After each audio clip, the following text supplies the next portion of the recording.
Guys, welcome back to my channel. I wanted to bring you a kind of special video today that is part Shop My Stash, where we're going to take a look at a bit of my collection, but it's also sort of a project pan video as well. And basically what we're going to look at are my guilty pleasure products. So let me put it this way. If you've been following my channel, you know that back in January 2016, I started the transition to cruelty-free. And it's been really fun investigating products and getting to know different brands better as I go cruelty-free.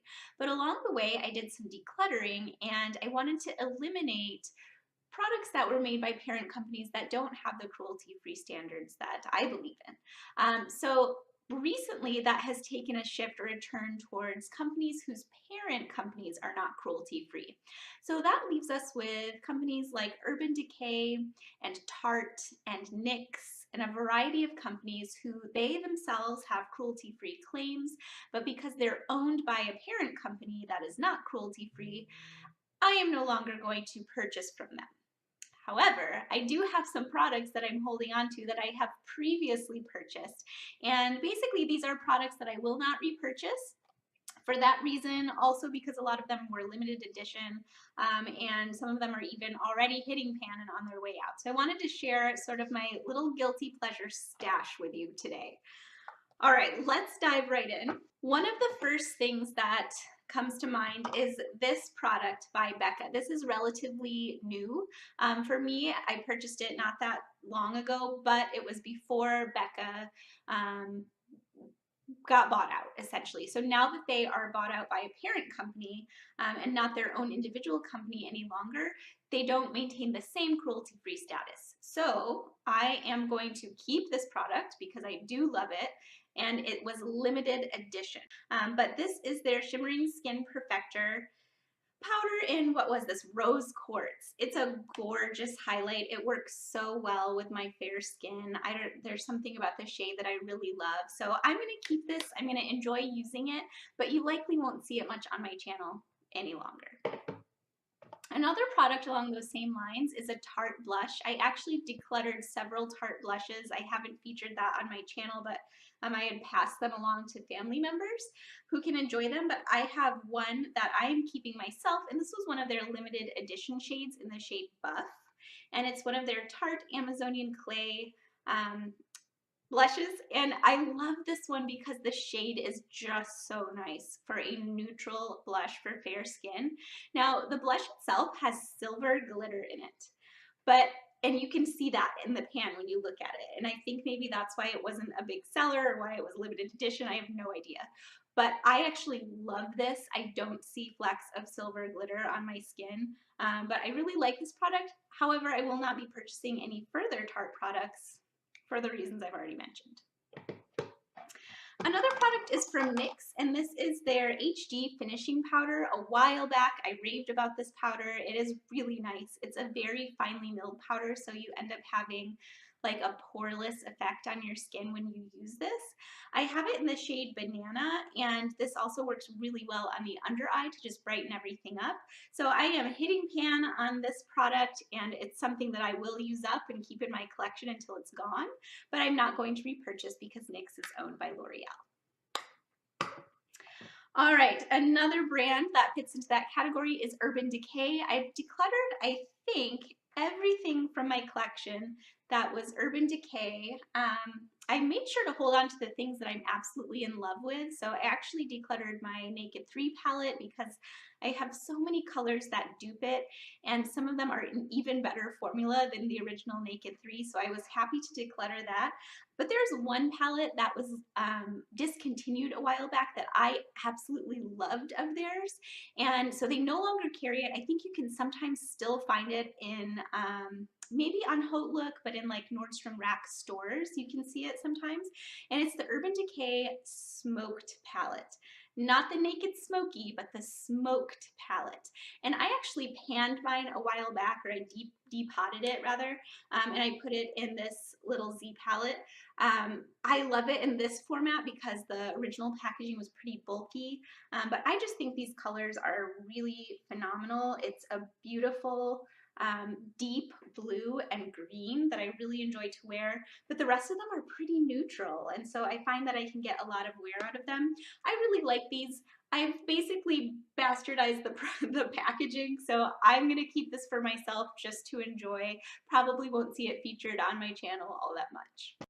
I forgot to mention these beauties that I'm holding on to as well. These are the Revolution lipsticks by Urban Decay. And one other product, I had a little sample size of their Perversion mascara from Urban Decay.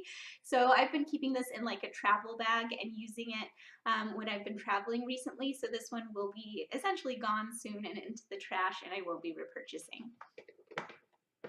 Another product from Tarte is another that I'm going to plan on panning or finishing up. It's the only purple eyeliner that I have, and it's their Tarte Skinny Smolder Eyes Amazonian Clay Waterproof Liner in Deep Amethyst. So there it is. It is a variety that you have to sharpen, so that is, you know, not super fun. I don't really mind it though. And then there is a smudger on the end, which is kind of nice, but it's my only purple liner. When it runs out, I'll probably find a purple liner from a different brand. Let me know if you have any recommendations of where I should look for that. And then another liner that I have is from Mally. I'm just not really sure about their cruelty-free status, honestly. It's one of those kind of QVC sort of companies, like an independent company that you see a lot on those like home shopping network sort of things. They also are sold in Ulta as well, but there's just not a lot of information. I tend to trust the blog Logical Harmony, so I go to her website a lot and I check out, you know, the brand status that way. Although I know that there are some brands that don't quite fit into that are still definitely cruelty free. I'm just not sure where Mally falls, honestly, and this is one of the only, again, a colorful eyeliner. This is a green called Caribbean Sea, and I will swatch this one for you because it's really kind of phenomenal.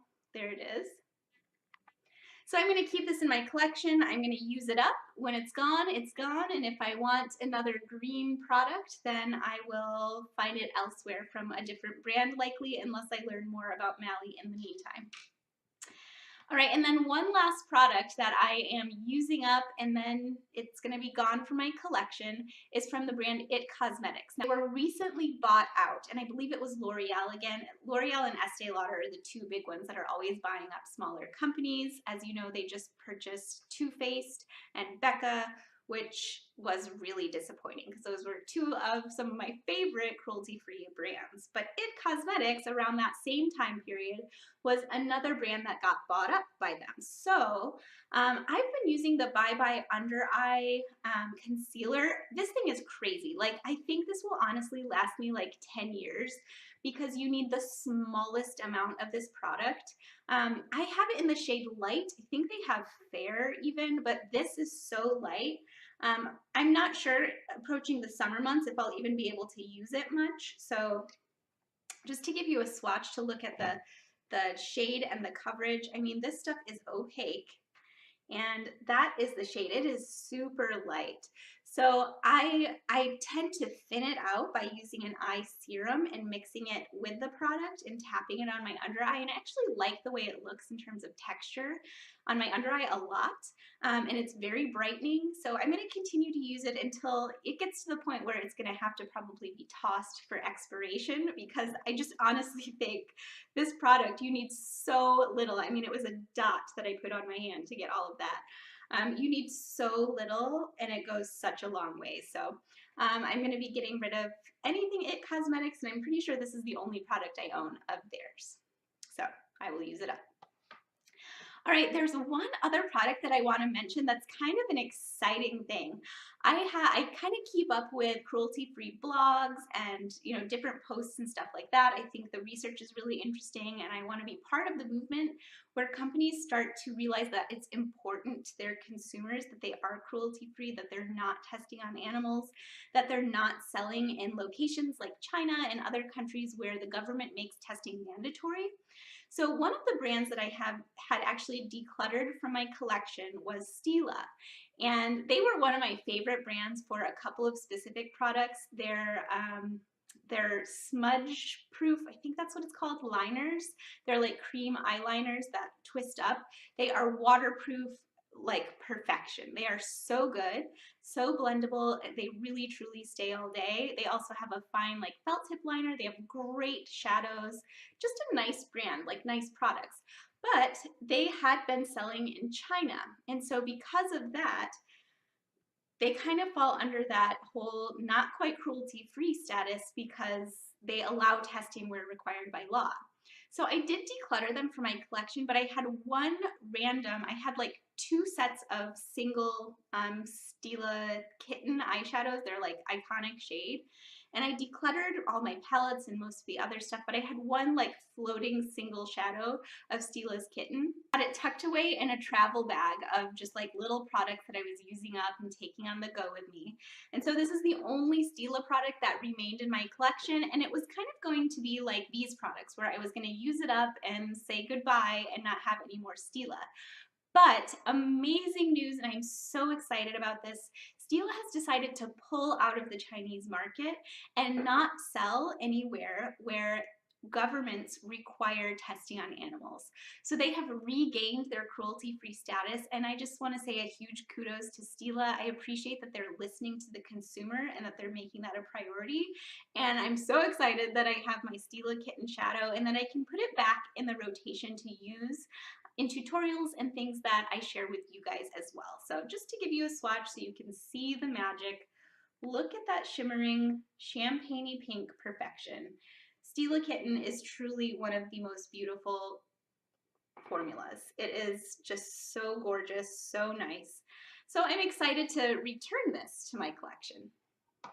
All right, you guys, that's it. These were my guilty pleasure projects that I am panning. If you have any questions about these brands, if you want to talk cruelty-free, I would love to chat about it with you. If you have any other recommendations for products that you think could replace these once I do pan them, let me know.